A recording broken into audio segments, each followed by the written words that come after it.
this afternoon. So my name is Allison McGovern, and I did have a set of visuals to go along with this presentation. So I wasn't really prepared for this venue, but we're just going to see how it goes, okay? And I do have, if anybody's interested in coming in afterwards, I can show you some of the imagery that was intended to match up with my narrative. So I came to focus on Freetown in my research. It actually started with my dissertation research, which is a work in historical archaeology. So I'm a trained anthropologist and professional archaeologist, and I specialize in historical archaeology, which is multidisciplinary research, okay? So it involves excavation, archival research, and oral historical or ethnographic research, okay? And so I started out by looking at an archaeological collection that was excavated in Montauk in the 1970s at a place called Indian Fields.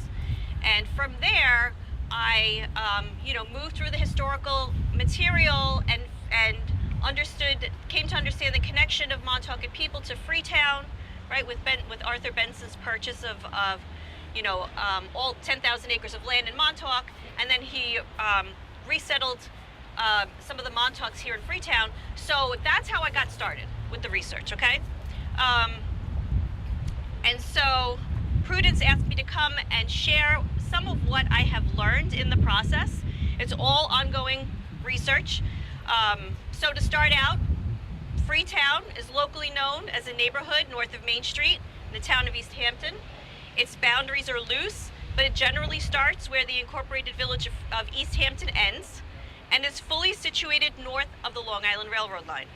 So historically, Freetown included properties north of Cedar Street, east and west of 3 Mile Harbor Road, up to and including Morris Park Lane, and comprising properties between 3 Mile Harbor Road and Springs Fireplace Road, including Jackson and Floyd Streets, Accabonac Road, and Town Lane, including Jenny's Path and Queens Lane.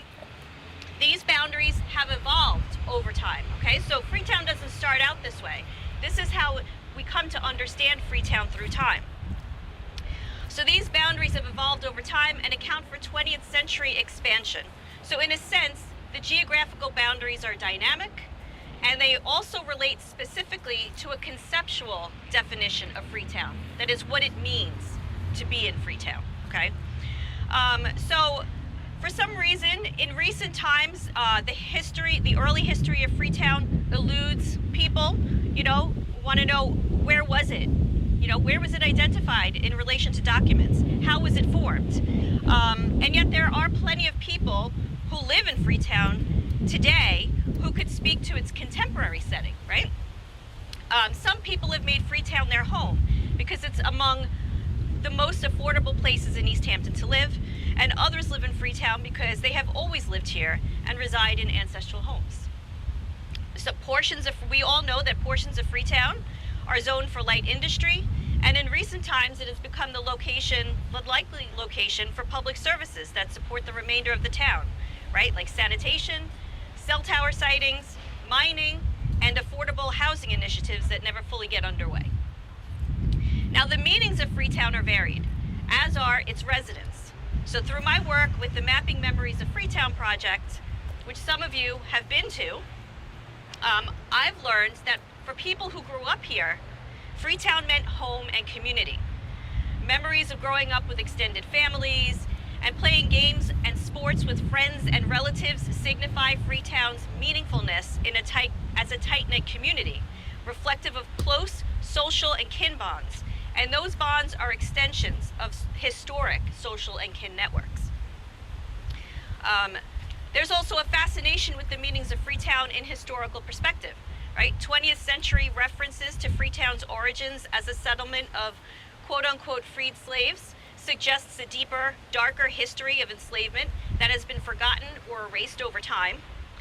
21st century interest in the historical meanings of Freetown possibly stem from a more politicized interest in reconciling with a racialized past, or perhaps a desire to understand the unfamiliar and comfortable experiences of captives and slave owners in a familiar provincial setting. Regardless, these interests have led to several recent projects in East Hampton and the surrounding area that have focused on revealing the names and networks of enslaved people. And you all know these projects, right? The Plain Sight Project, East Hampton Library's Items of the Week program, and all the editorials about local history that come out of the East Hampton Star. So there's a very strong interest in this history. Okay, so let's move to the origins of the Freetown settlement. So according to local lore and historical memory, Freetown is remembered as a place that was settled by formerly enslaved African-descended and indigenous peoples, and it's generally assumed that one of the gardeners, possibly John Lyon Gardner or David Gardner, was responsible for establishing freedom for these people and establishing their home space. And so among some historians, this is perceived as an act of benevolence, okay? Representative of a budding abolitionist ideal among forward-thinking elites who were responding to changing laws and beliefs associated with captivity. And within the dominant historical narrative, this notion of benevolent slaveholding has a primary explanation for understanding a system of enslavement in the northern states, because I think that people feel that it's more comfortable to bridge the complicated and layered experiences of a captivity and freedom in the so-called free North. And we have to remind ourselves that this was not a benevolent institution, okay? No matter how we want to remember people from the past, we're talking about people without freedom. Now, notably, John Lyon Gardner is, to a certain extent, implicated in the creation of Freetown, both as a place of settlement and as a conceptual geography. So evidence of this comes from the second volume of his account book with people of color, is how he identifies it, that dates to between 1801 and 1813. And in there, he records transactions with some of his people that do work for him and barter their labor in exchange for services and goods. And he notes in there for two people that he's exchanging one third of my Freetown land sold you in 1801 to one person named Plato and one person named Prince. Now these records were by no means registered with a government administration, okay? It's also not clear if the transactions were intended to represent a recording of deed or title to the land, or simply an informal agreement. These account book entries simply identify Prince and Plato, identified as people of color who were consumers with Gardner, as bartering their labor in exchange for a portion of Gardner's land holdings in a place called Freetown.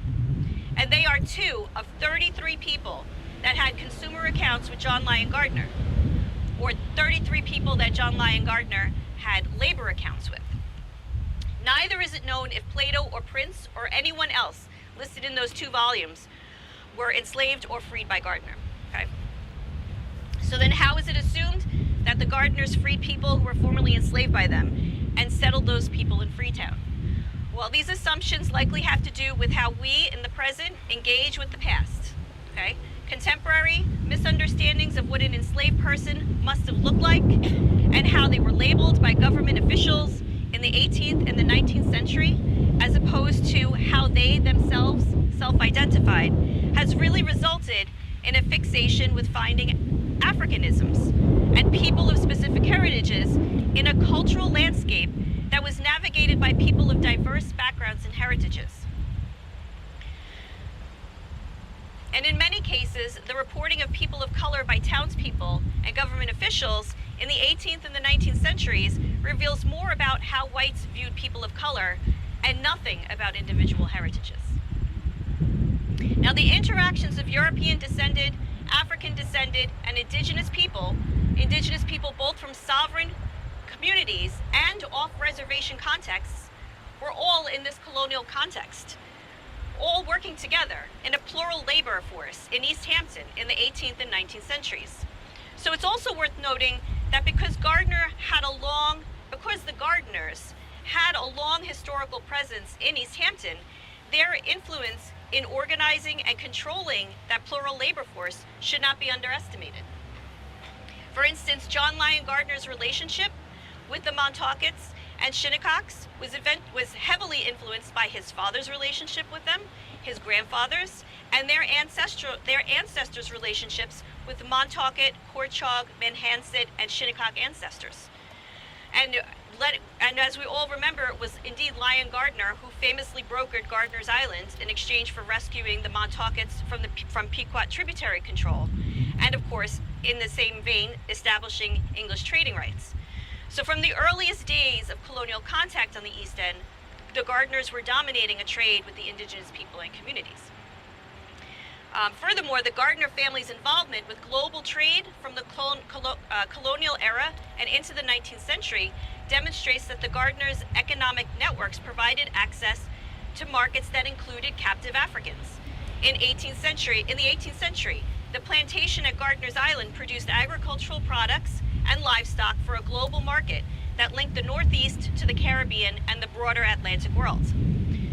The inventory of David Gardner's estate, right, John Lyon Gardner's father, in 1774, for instance, listed the first names, ages, and monetary values of 16 captive men and women, including 5 men identified as Negro, named Dick, Plato, Blister, Philip, and Cyrus.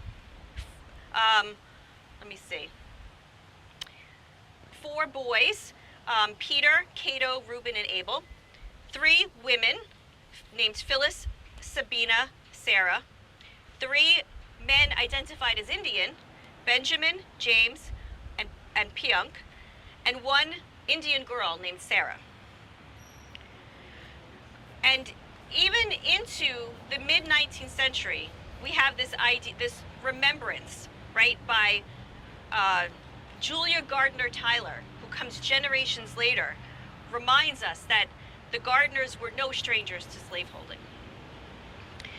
Now, to go back to Plato and Prince, their entries in the account book for property at Freetown may be among the earliest land transactions recorded for people of color as purchasers, okay? But neither of these men were taxed as landowners in the town. And this raises some really important questions about the permanence of their land acquisitions. East Hampton tax documents identify Isaac Plato as the only non-white person in the town to have been taxed between 1799 and 1820. Now, both Isaac Plato and Isaac Plato Jr. had consumer accounts with John Lyon Gardner between 1801 and 1813, but none listed exchanges of land. In fact, records have not been found yet, in my research, documenting Isaac Plato's land acquisition before 1829, which by that time may be attributed to Isaac Plato Jr. So in short, there was no systematic method for documenting land acquisition for people of color in the late 18th and early 19th century. And this is pretty consistent, not just in East Hampton, but throughout Long Island. I've seen this in other areas where I do similar research. There are differences in property acquisition for people of color, where some people acquired land, other peoples might have purchased a house, but not retained ownership of the land. So there were also significant struggles to retain property, especially within the barter economy, illustrated in East Hampton account books. The transactions recorded in account books with merchants and with whaling ship owners amounts to debt peonage, as the labor force responded to an economic system that was controlled by elites who placed values on goods and labor. In most cases, because land transactions were not recorded consistently, they were frequently lost, especially through processing of heirs' properties. So, and that means when a property owner dies without a will, right? They die intestate. A government administrator comes in and values all of their establishes or assesses the value of all of their properties in a probate inventory, and then ultimately divides the remaining estate after all of the debts are paid off. They divide the remaining estate among the person's heirs. This process continued well into the 20th century. It may still be active. And so the administrators, who were also the landed gentry, made an effort to identify heirs, right? And those probate inventories reveal some important genealogical information. But oftentimes there was some failure to find an heir, and the land would be sold at auction only to be purchased back by the same people who initially sold it to the people of color. Now, the earliest deed recorded in the Suffolk County Clerk that I could find that mentions Freetown as a place dates to 1820, and that is for Cyrus and Hannah Depp, who purchased 8 acres of land from the firm Parsons and Tuttle for $44.50. And the property is described as bordering the property of Plato's heirs. There's no historic maps dating to this period that could provide more specific information about where Cyrus and Hannah Depp or Plato or Prince lived in the 19th century. But an 1838 map that I would have showed you at this point would show you settlement along 3 Mile Harbor Road in that area. Late 19th century maps would also show locations of other residents in Freetown, like the one shown here, which is what, 1890s? 1890s. Okay, yeah. So maps through 1873, 1894, 1902, 1915, they all show property ownership. They show names. Well, it's property ownership or property occupancy. But the important thing is that by looking at those maps and referencing it with census data, you have a pretty good idea of the people that were living in Freetown. Now, in particular, maps like the Hyde Atlas of Suffolk County, which is not shown here, but I could show it inside, shows a piece of property that was owned by J.A. Tyler. Unlike the surrounding properties on that map, that property owned by J.A. Tyler showed no structures on it, which is kind of interesting. That property was sold in 1950 by J. Alfred Tyler of Charles City County, Virginia, and several others, relatives, Tyler relatives. And Charles City County, Virginia was the home of Sherwood Forest Plantation, which was owned by President John Tyler and his wife Julia Gardner Tyler. So in the 20th century, the Tylers owned title to this property, indicating that the Gardners and possibly others did indeed own the land that comprised Freetown. But it's difficult to say how J. Alfred Tyler, Julia Tyler Wilson, and others inherited it, okay? And that's because if you go back a couple of generations, I believe it's their grandmother, but don't quote me, I would have to go back to the genealogical records. Julia Gardner, who was born in 1820, right, on Gardner's Island, married President John Tyler when he was in office in 1844. And when his term ended, they retired to live at Sherwood Forest, their estate in Virginia, their plantation estate in Virginia. 7 children were born to the Tylers in Virginia. And it is well known that Julia Tyler was a supporter of slavery and the Confederacy. When her husband, President Tyler, died, she lost, quote, 60 slaves and 1,100 acres of land. She eventually moved to Staten Island. She tried several times, and eventually moved to Staten Island to live with her mother, subsequently inheriting her mother's estate when she died, but the inheritance was contested by her brother, David Gardner, who sued her. So, as many of you, probably many of you know, that there were strained relationships between Julia Gardner Tyler and her relatives. Nevertheless, some of the Tylers settled into East Hampton because J. Alex Tyler, her son, who was the oldest, second oldest of Julia and John Tyler's children, married a Gardner. He married his cousin Sarah Gardner, whose father was Samuel B. Gardner of Gardner's Island, so back into the Gardner fold. In 1880, J. Alex Tyler worked as a mining and civil engineer. He was living in, down in East Hampton, or up in East Hampton, with his wife Sarah, his son Samuel, a daughter Grace, and 3 servants who came with him from Virginia. Paige Randolph, Julia Perry, and Mary Earle. Everyone was born in Virginia except for Sarah Griswold Gardner Tyler. And the Tylers were living a few doors down from a man named Frederick Gallatin, who would also be shown on the map, if I showed it to you, who also owned land in Freetown in the early 1900s. But he also lived in the village near the South End Cemetery. And he was listed as a lawyer with his family, and a large number of servants. The Gallatins and the Tylers were society people who also owned land in Freetown. J. Alex Tyler's servants, as they're described in the census, it was 2 people of color and one white servant.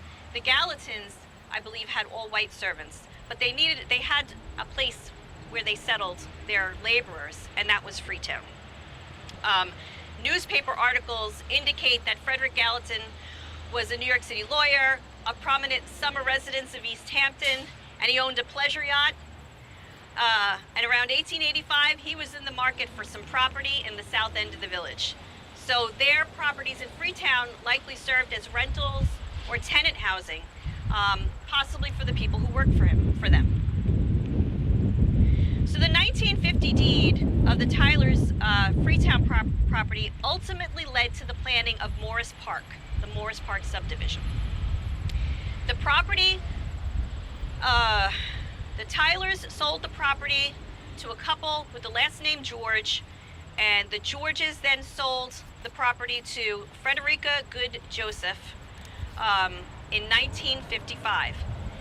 And Frederica Joseph's husband, Cecil Joseph, then planned and filed the subdivision in 1955, which I have a picture inside I could show you. The filed subdivision map that went to Suffolk County, on it shows Ned's grave marked. The contour lines are marked. So it was remembered in the 1950s. Interestingly, Cecil and Frederica Joseph were prominent black residents of the Azarest community of Sag Harbor. Their parties, their philanthropic activities, their house guests, and their travels were all featured in the Sag Harbor Express in the columns. And Cecil Joseph himself was a dentist. But Cecil Joseph also was portrayed as a landlord of slum properties in the Freetown area in newspaper articles in the 1960s. He owned several dilapidated structures that he rented to people of color. And those people complained of no heat and terrible living conditions, okay? There's actually photographs from the newspaper that I extracted and wanted to show you.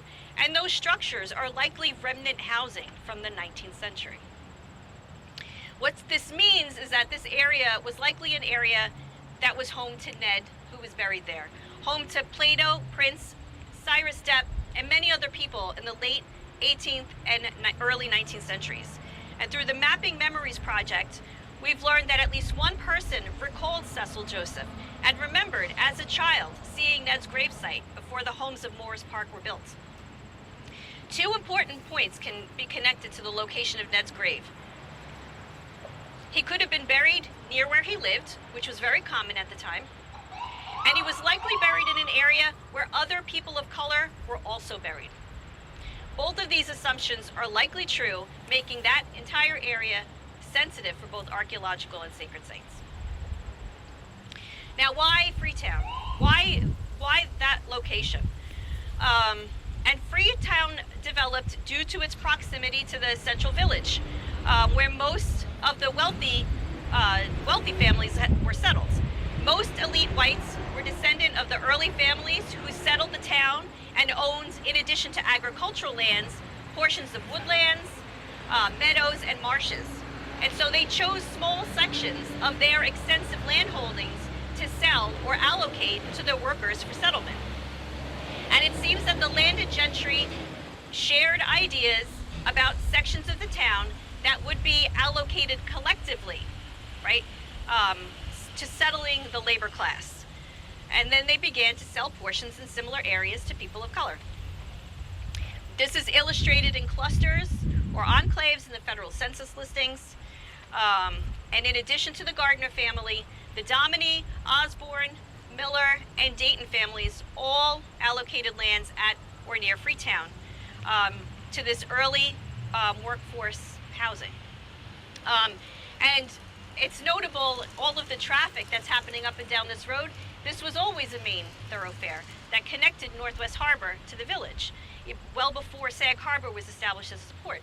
So there was constant movement and activity and industrial activity, you know, and bringing the Dominy mill building workshop, is it? Yep, back, really adds to understanding the context of this area during the colonial and early historic period. Okay, let's see. Okay, so a few households of color were also established in Springs, also known as Accabonac. Benjamin Miller was a white farmer and an extensive landowner who lived there in the late 18th century and into the 19th century at a place called Springy Banks. He owned most of the land on the west side of 3 Mile Harbor to Cedar Street. The households of color that were settled in this vicinity probably went to work for him, Benjamin Miller. This location was also proximate to Gardner's Island, so just a short trip by skiff or canoe could easily reach the island, where the Gardner family employed men and women for short and long-term work in the fields and in the manor. And John Lyon Gardner's employment of people after his father died, and he inherits the manor, and he inherits the islands, they're recovering from all the ravages of the American Revolution. So there's a lot of rebuilding, right, and a big need for labor there. And so probably a lot of the people who he lists in his account books are working to restore the plantation. Okay, so by 1800, established settlement patterns were well defined and clearly overlapped with labor strategies. There were 19 free households of color listed in the federal census, containing altogether 76 free people of color. Approximately 6 of those households were listed near John Lyon Gardner, who also had 10 free people of color listed in his household and 4 enslaved individuals. The heads of 5 of the households of color at that time were listed in John Lyon Gardner's account books.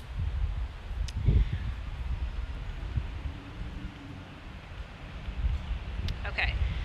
The number of free households of color, which included African American and Native American people, jumps to 40 in 1820, containing a total of 159 people. The census taker provides few clues to the order of households listed, but by referencing other sources, including deeds and probates, the patterning of small clusters becomes more obvious. And the data from the 1800 to 1840 censuses demonstrates the endurance of families, and in some cases, the longevity of their households. Although the households are listed based on the route of the census takers, the data, if you sort it separately, starts to expose geographic patterning. For instance, the households by the names of Gardner, Wright, Stove, Jack, and Depp, and the Coles were located in Freetown or Accabonac or Springs and seemed to remain there until nearly the turn of the 20th century. Early on, the homes of Isaac Plato and Martin Plato were also located in the Springs, Accabonac area, but later on, their relatives settled in Eastville, right, in Sag Harbor. And similarly, the Cuffey family settled in Northwest Woods near Russell's Neck, which is very proximate to Eastville, in the early part of the 19th century, but their descendants eventually moved to the neighborhood that's now defined as Eastville in the 1830s. And that's another presentation. The fact that there were people there before it was called Eastville, okay? So through time, families from Montauk, Freetown, Accabonac and Springs, and Eastville became connected, right? They maintained previously well-established connections by marriages and children. The Qua, Hannibal, Peters, and Wright families who are among the households listed in the 19th century census rolls, are of Montaukett ancestry. And these families were among the earliest Montaukett families to leave Montauk for work and settlement closer to East Hampton Village. So before Benson dispossessed the Montauketts. Meanwhile, the Montaukett families with the surnames Farrow and Fowler, as we know, remain absent from the federal census during that period because Indian Fields was not listed in the census. They considered it a reservation, and Indians were not taxed, and so they're left out of the census. The Cuffey name, which is listed in the towns of East Hampton and Southampton, is a common Native American and African American surname throughout coastal New York and southern New England. So over time, Native American unions with whites and blacks contributed to the mixed heritage composition of these plural neighborhoods. From 1840 through 1920, the Freetown neighborhood grew to include African American migrants from the southern United States who formed unions with already established African American and Native American families of Freetown, Springs, and Eastville, and Bridgehampton. And some of those families were directly connected to the Gardner Tylers of Charles City County, Virginia. Although changing economic patterns produced new labor opportunities, people of color remained employed together in similar capacities as seamen, as laborers, and domestic servants, and also in specialized labor. Let's not forget all of the work that women did in laundering and sewing. Okay, so then, from this point, I wanted to show you a little bit about how Freetown expanded to include Montaukett settlement in the late 19th century, and that is through the representation of the Fowler House, right? And that's because in the 1870s, Arthur Benson from Brooklyn, a wealthy man from Brooklyn, purchased 10,000 or 11,000 acres, depending where you're reading it, of Montauk land at public auction for about $150,000. And this was following a well-publicized partition sale. According to the town, there was a restriction that accompanied this. I mean, according to the deed, the town placed a restriction with that sale, and Benson was expected to respect the rights of the Montauketts to continue to live in their homes at Indian Fields in perpetuity, okay?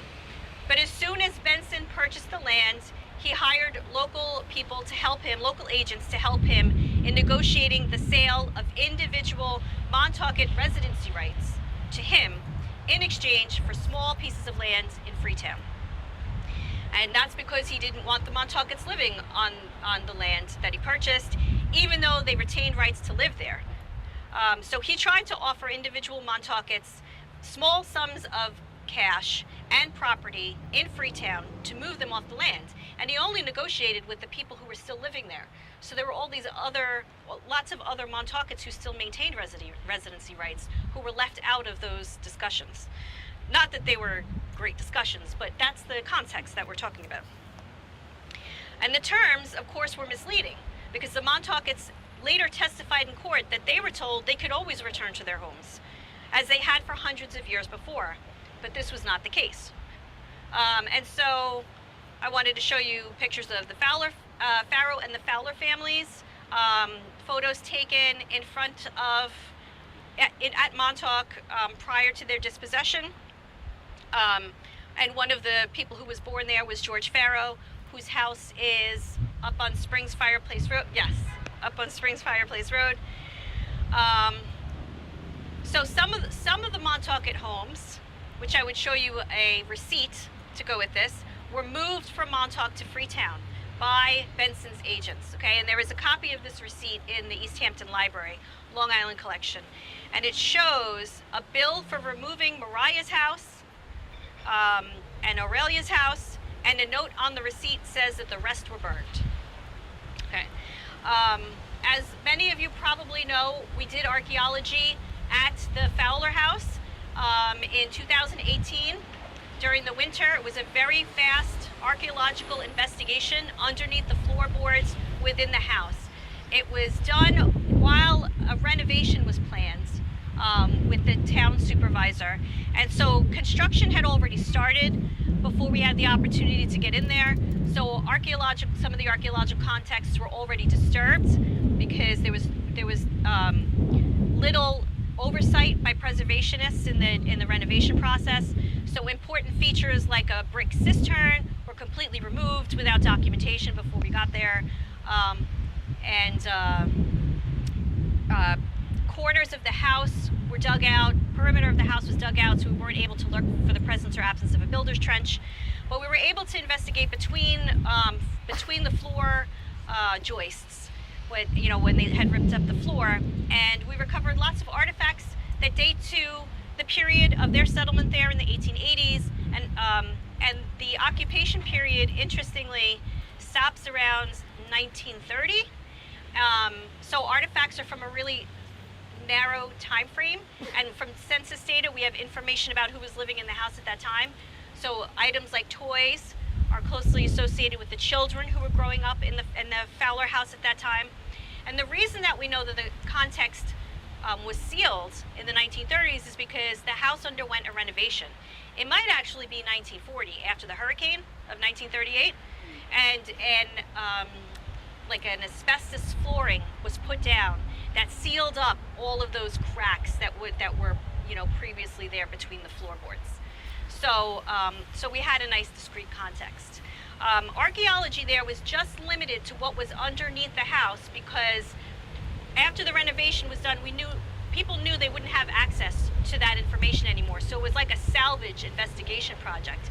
But there's lots of other resources around the property that make the property sensitive. The Fowlers lived there in an extended family. There were two buildings, two residences on the site. The one further to the back has even better evidence that it may have been moved from Freetown, from Montauk to Freetown. And if you look at aerials from the 1960s, because the family continued to live there into the 1980s, when the last documented resident in there, Leonard Horton, died. People continued to live in that home until the 1980s, and they were connected to other family members sort of further back from their property that were situated on 3 Mile Harbor Road. And if you look at aerial photographs, you can see how the family developed trails and networks off main roads to connect up, their residency sites, which is very reminiscent of how they had their village site laid out at Indian Fields. So it's really strong evidence for the continuation of traditional indigenous living strategies. And so there's a lot of potential there for additional research, right?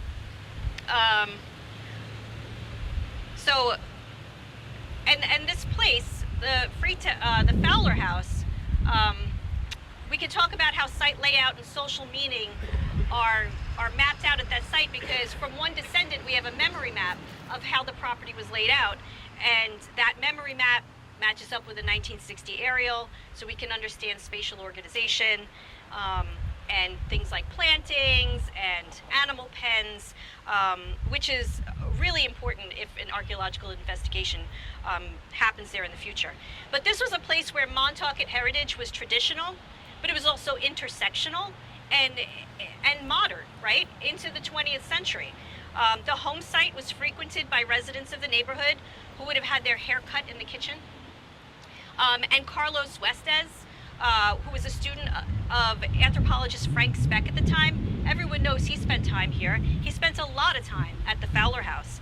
There's even a video recording somewhere that I haven't been able to find of Frank Speck with the Fowler family. So the memories of this time linger with some of the older residents in East Hampton. Okay, so that's the more recent Montauk component to Freetown.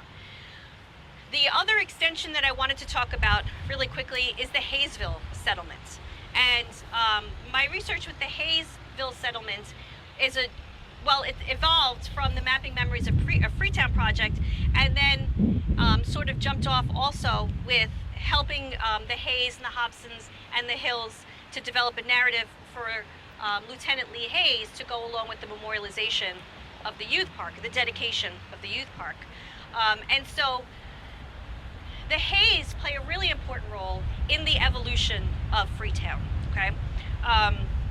And that stems with Gurley Hayes, who was born in 1900 in Virginia, to Armistead Hayes and Mary Jane Woodley Hayes.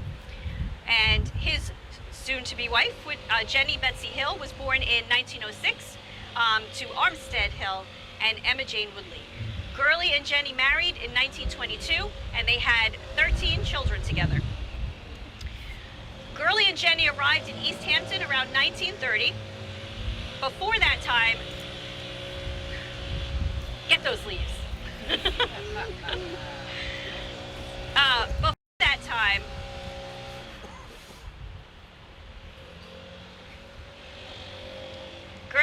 Gurley was working in a lumber mill in Amelia County, in Virginia, where he lived with his wife Jenny and his children Lee, Willie, James, and Jenny, and his mother-in-law Emma Hill. The country was experiencing the Great Depression, and the lumber mill where Gurley worked had closed. Gurley's brother Junius was working for a local potato farmer in East Hampton, and he knew of a dairy farmer in Amagansett who needed help.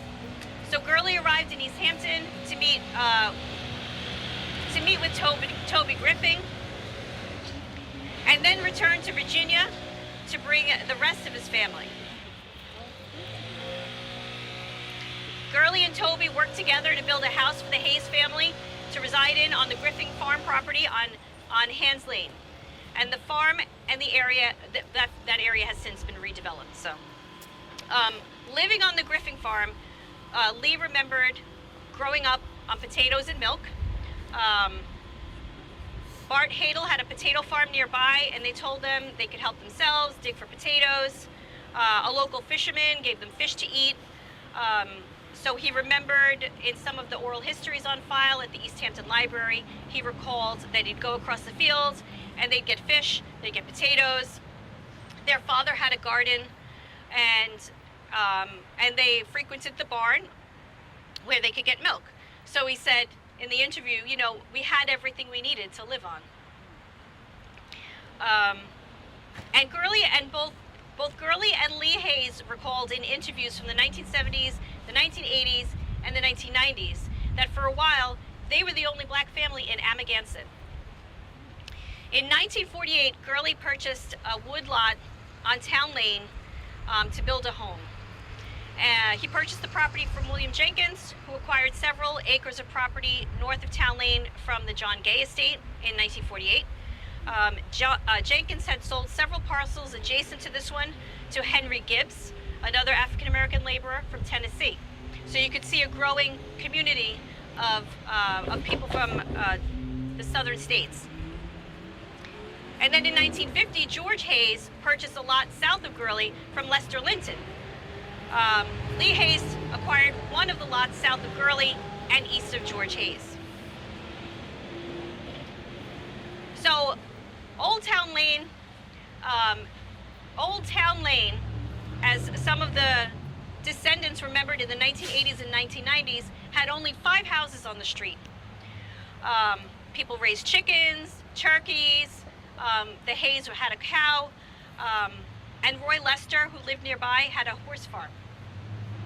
The Hayes family was very active in civic affairs and frequently drawing attention to inequalities in East Hampton, especially in the years following the passage of the Civil Rights Act of 1964, which dismantled Jim Crow laws and made discrimination based on race, color, sex, religion, and national origin illegal in the United States.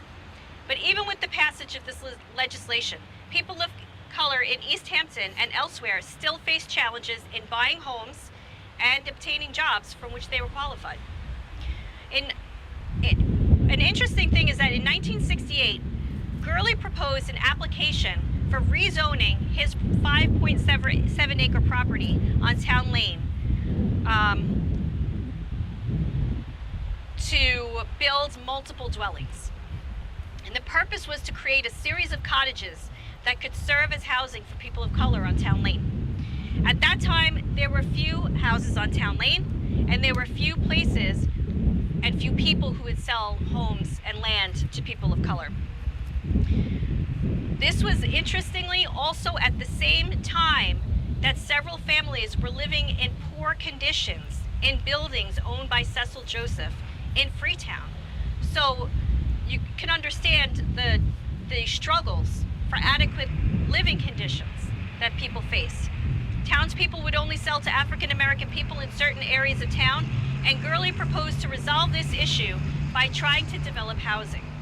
But the town board denied his request to build apartments, citing that the granting of the zoning change would be spot zoning and that it wouldn't work in that area. So instead, what Gurley did was he eventually divided up his property to establish home sites for his family. And that's how the Hayes and the Hills grew to expand to Town Lane. Eventually, Gurley was granted a waiver so that he could establish those properties on Town Lane, and families started to grow, and other property owners did the same thing for their families as well.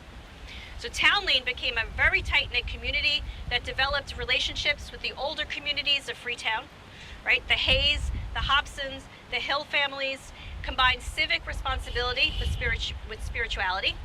Gurley Hayes was a carpenter, and he's actually the reason why some of the streets are named Jenny's Path and Queen's Lane, named after his wife and his daughter, I believe, right? But Gurley Hayes was also a deacon of the Calvary Baptist Church and helped to build the church, right? Contractors established the foundation and the shell, but it was the parishioners that did the rest.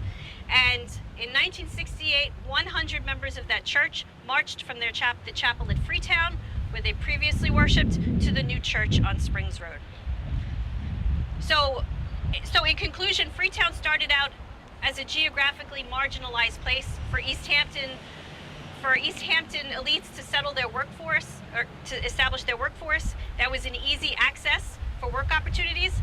But Freetown also served as an anchor community for African American people to settle in the early 20th century. Residents and descendants describe a sense of community and safety that developed out of powerful social and kin networks in the 18th, 19th, and 20th centuries. And the Mapping Memories of Freetown project remains one very important way for us to continue documenting that history and remain connected to the past. So that is it.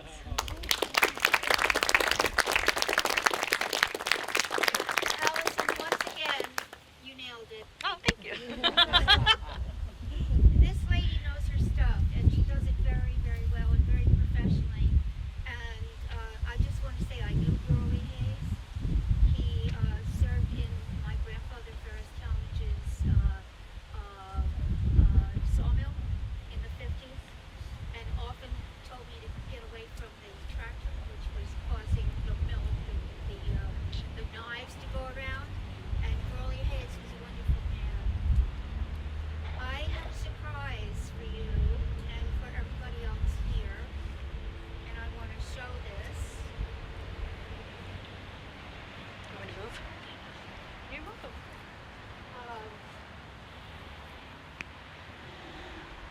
Last year in November, about a year ago, a man came into the pharmaceum and said, I have something for you, and I trust you to take good care of it. Well, I teared up at that point because I don't get often told things like that. But this is what he brought from 6 feet down on Hedges Lane in Amagansett.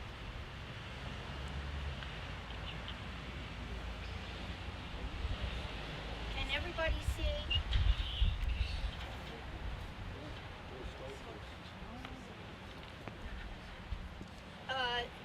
These are not sweet figures. These are West African. We don't know if it was 1400 or 1900. We don't know anything about them except that they came from 6 feet down on Hedges Lane in Amagansett. They're not toys, they're art. The bottom is made of a different kind of metal because it's disintegrating. Magnetic. It's magnetic. Okay. And when you get up and look at these, you see this gentleman is carrying a head, which presumably came from this gentleman, who was also gutted. So these are not, this is art, but it's art of a certain type. This gentleman has a big something that looks like a tree, but is probably some kind of a totem. And if you notice the headdresses and the dress on these folks, these are not from East Hampton, okay?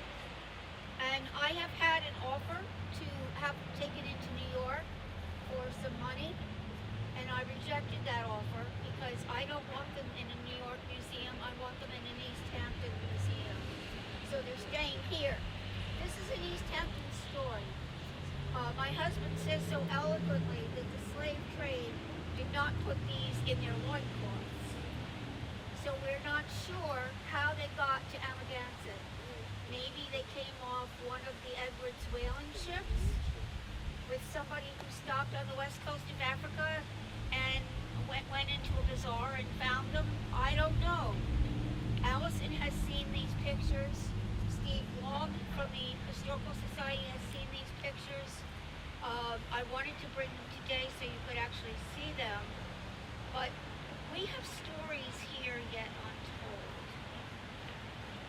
And I don't know where to go for any more information other than what I've just told you. But East Hampton has a critical place in the United States of America's history. Because of the three cultures that Allison described, where there was no segregation.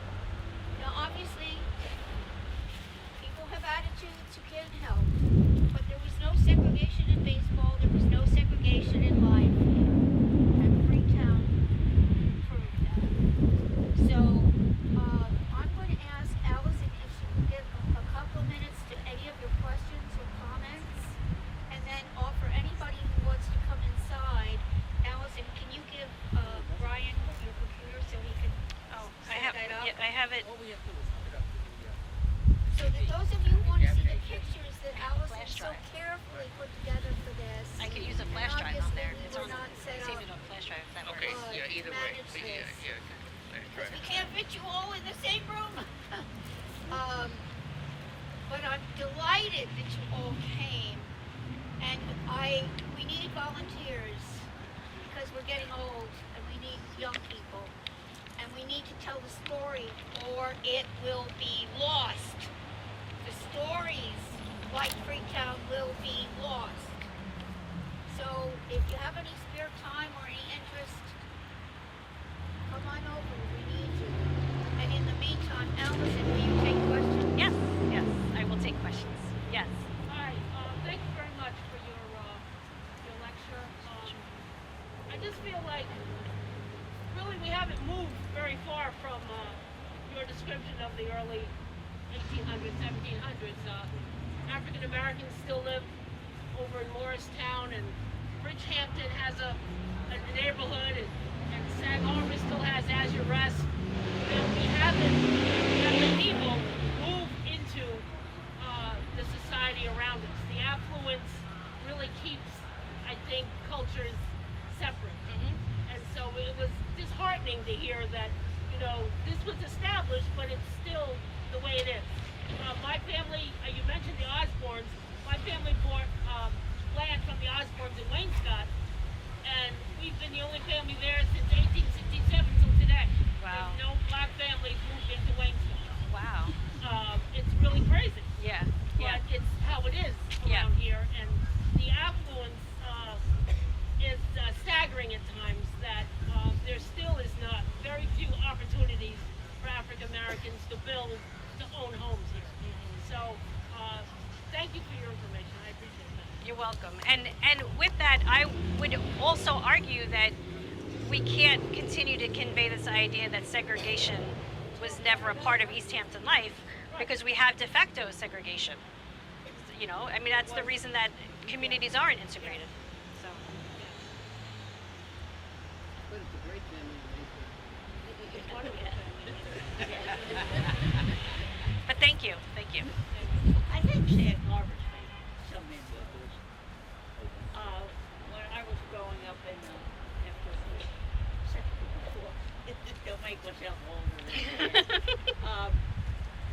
We didn't see black people who were called then on the streets.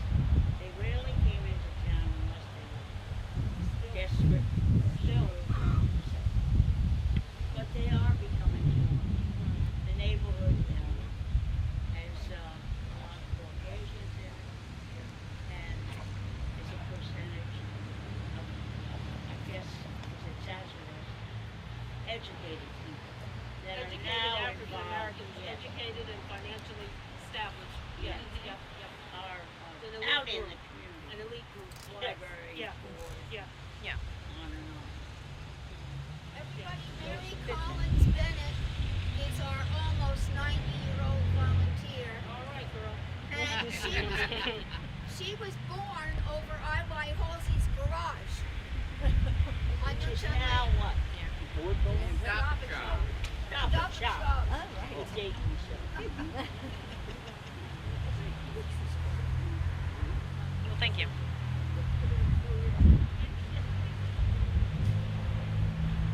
Any other questions? Any answers? Yes, I think you should give this out to more of the community. Calvary still exists. This setting should have been introduced to them so they could come. Right? We I mean, did. there's two of us here today. We did. We sent emails. Really? I sent them flyers. Wow. sent the flyers Okay. out Thank you everywhere. for that. Yeah. Thank you. Everywhere. And maybe we can get Allison to come back in a different setting where she can show the Yes. pictures Yeah. That would be great. and the lecture at the same time. That would, yes, that would be You great. don't have to redo. Just I mean, I think also there's stories to be told. Oh, yeah. I agree. Uh, I agree. Freeport people going to Gardner's Island to work. Often Gardner's Island put a lantern out, saying they wanted people. My husband's great grandmother went there to cook and for parties, and I think for a time, Marianne's great grandfather, Gardner, is a caretaker here in town. But that was one thing they did do. They would put a lantern out to say that they wanted a boat to come to court. They did that for supplies. Yes. Where? They did that to get I just, supplies. I Oh, wanna yeah, yeah, ask, yeah. I always understood as a child that this actual piece of property was where Freetown started because people that were indentured or slaves, when they were given time off, they could come to this piece of property and be free. I just wanna know if that's. Well, you know what? I haven't found anything written about that. I do know that this property had a lot of, it was like the center of activity. There were people working here all the time. I think of it as like a bustling place, with the mill, the blacksmith work. There was a blacksmith shop. All the workshops that happened here. People moving back and forth. They were grazing animals. So it's an area of congregation, kind of. Yeah. It was Yeah. like if they had a day off, they could come here. Well, I don't know about their experiences with the day off, but I mean, That's always what I. this would have understood. been familiar territory for them. Yeah, but that's an interesting idea, and that's something that I'll look into when I'm doing my research too, because very little has been written about people's lived experiences until 100 years later. When people they try to record the memories, with the articles in the East Hampton Star and some of the written accounts, so we have to take that critically, for how much it actually authentically represents people's experiences 100 years before, so.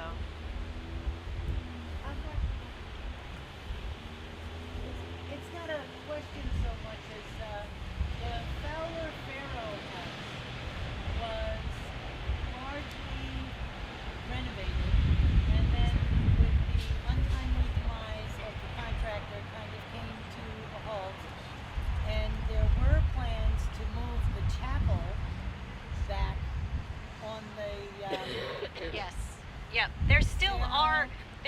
surname, her last name is eluding me. Oh. She retained her own surname. I can't remember now. In any event, the chapel. Sarah, you're talking about Sarah Fowler? Yeah. The Farrow in front and I've actually talked to the supervisor 2 days ago about this, and because he was supposed to bring it back through the people who own the boatyard where it is now, right, with the the marina. Yep. And he said he would talk to them on yesterday, about getting the chapel back now that the season is over. They had used it as a gymnasium, but they had promised, it has been promised, that it will return to the site Sarah's. My comment was going to be, if you're all interested in this, would you please consider contacting the town council and as citizens and just voicing your support, if you would support it, to continue that initiative and finish it. You know, the contractor passed away and then COVID happened, and there's still like construction fencing there, and it's a little bit of an attractive nuisance because it's not really, I shouldn't say this out loud, but you know, it's not really watched that closely. So it should be put in service. It should be put in use, and the way to do that is to finish it, and the way to do that is to put pressure on the town board to, you know, fund it and make it happen. It also, I understand, Georgette was working on getting some historical designation for that house. Is that? The house is a town landmark. House is It's what? a town landmark. Is it? But does it have New York State historic designation? It does or not. No. Is that in process? No, it is not, and that the town has to buy into that. There you go. Yeah. So, if you found this interesting, please take interest in Fowler House. And the other thing to keep in mind, though, is if they're moving buildings onto that property, there needs to be a plan for where that building's going to go, how people are going to access it, and what kind of cultural resources it might be obstructing in the process. You know, because there's a lot that still remains to be documented about that property. But the town's got to make it happen. Yeah. Well, as you say, COVID and other issues like having Montauk recognized by the state of New York have sort of slowed this process down. But we would really, really love, as Allison would, because she's bought into this year for years, that we can manage to get this property set up to celebrate the Montaukans. May I also suggest there's going to be a referendum on a voting for affordable housing on November 8th. That's a Turn tangent. your paper, your ballot over and vote for affordable housing, because we still, even more so now, are desperate to house our local folks here who are being driven out by the high prices. And I don't know about you, but I don't very often shop on Main Street in East Hampton. And you know, I hate to say that, but the reality is that we're not welcome in the village of East Hampton much anymore. But we still have our place and we have our purpose here to make East Hampton known for the wonderful place it has been since 1648. So please do your part and vote for the affordable housing, and also make your thoughts known about the Fowler property, because we put a lot of time and effort into it. Allison was down on her knees in the mud and snow for 3 weeks in January. Yeah, but I like to do that, so. And she found buttons made of shells, and she found bone, dice, and she found World War I boots, because the Fowler young men went to World War I. She found a lot of stuff, and it was a pleasure and a pain. And we brought her coffee. I did archaeology here too. And she did archaeology here too for the Domini Mill. That's right. Yeah. So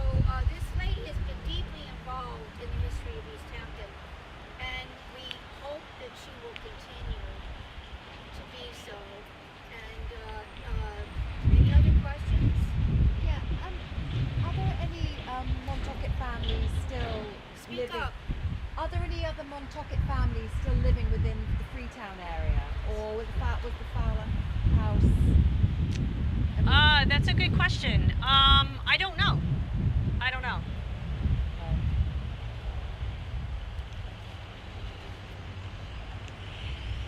So interested in learning about the Stand up, Steve. I was so interested in learning about the surnames, and I'm curious about the families who were enslaved by the Daytons and the Mulfords. Did they take these surnames like Cuffy and the other names that you were describing, or have we been able to trace them at all? I don't know. I don't know. That is an intense genealogical project that really needs to involve descendants. You know, I couldn't answer that question. I mean, I can assume that there's connections, but that's as far as I can go. You know, when we move into the 19th century, the census data provides a little bit more information so that we can make connections between families. But anything before that, it's really hard to say. I mean, there's multiple references to Plato and to Prince. You know, there's a Prince, then there's Prince Levi, and then there's Prince Gardner. And I don't know if they're the same person. You know, it's really, really tough. I think the bottom line is that we may never have all these questions answered. But there's been a tremendous amount of research done, both by Andrea Meyer, by Allison McGovern, and many other people, to try to figure out how we all came together in this spot. And it's terribly interesting. Have you written a book yet? Are you writing? Well, I have two manuscripts that one is on the Indian fields of Freetown, and then the other one is all of my archaeological work. So it's all coming out. Have you gotten into that living safe in Manhattan with all of Benson's papers? Oh, I've been there from my dissertation. Yeah. Okay, all right. Will you bring So it home? she's Excuse me. she's going to have a couple of books coming out. Dr. Allison McGovern, and as you could tell by her curriculum vitae, she has been around and done a lot of wonderful things. And I feel that her heart is wrapped up in what we're trying to do here, because she's participated in so many wonderful things here. And trying to get the town to pay any attention to this at this point is very hard. But we all do our best. We do our best. Does anybody have any idea of what these figures are and why they ended up 6 feet down in Amagansett? 6 feet down, to me, it was buried with somebody. Yeah. You think so? Yeah, it was buried with somebody. Buried with somebody. Yeah. I never thought of that. There were no bones. It's construction. Right? Bodies. They could have been buried with somebody. This is what I would believe, is that in 1950, somebody was digging, they found bones, they wouldn't say anything. Don't tell anybody. No, but that's what happened back then. They didn't consider it worthwhile to, if they found something, to just...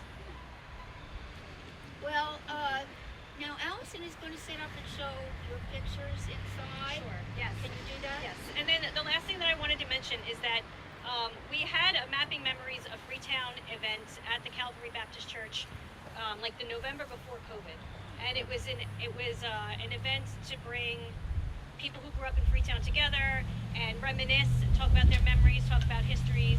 We want to get that going again. I had talked to Audrey Gaines about it at the dedication of the youth park, and so if I can, I'll put a sheet out. If you're interested in staying in touch, please sign up. Give me your phone number or email, whatever you use. It's fine. Okay. And perhaps Calvary Baptist would host Allison to repeat this with the pictures on the wall, so that we can all follow the work that she put into those pictures in a little bit more of a cohesive way than lecture and then pictures. So